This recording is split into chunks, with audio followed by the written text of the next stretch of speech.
रामकृष्ण हरी. अति पावसामुळे किंवा मुसळधार पावसामुळे खूप शेतकऱ्याचे नुकसान झाले. कित्येक कर्जबाजारी शेतकरी आहे आणि त्यांचे पिकं पाण्यात गेले.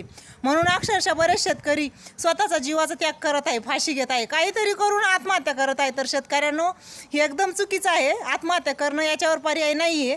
तुम्हाला मी एक गोष्ट सांगते, जर ही गोष्ट पूर्ण ऐकली तर बरेच शेतकरी, मी तरी म्हणते, आत्महत्या करण्याचा विचार पण सोडून देईल.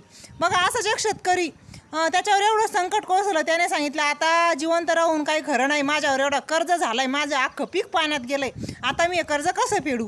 कारण की माझ्याकडे थोडं तिडकं नाही तर चक्क 10 लाखाचं कर्ज आहे आणि पीक गेलं आहे, तर आता कसं करू?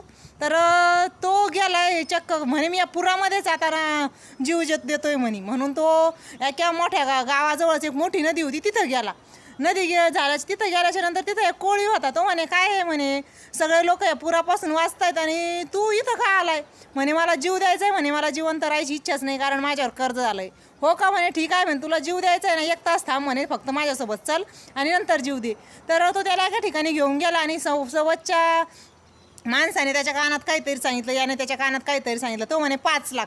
अजून एकदा याने त्याच्या कानात काहीतरी सांगितलं. मग तो म्हणे की अजून 5 लाख. तो म्हणे ठीक आहे.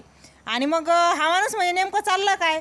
म्हणे काय नाही म्हणे, मी त्याला विचारलं का याचे डोळे विकत घेशील का? त्याने सांगितलं हो 5 लाखात घेईल. मग विचारायची किडनी विकत घेशील का? त्याने सांगितलं हो 5 लाखात घेईल. मग तो म्हणे हो, मी माझी किडनी आणि डोळे का म्हणून देऊ? माझं शरीर एवढं मौल्यवान आणि मी का तुम्हाला 10 लाखात देऊ?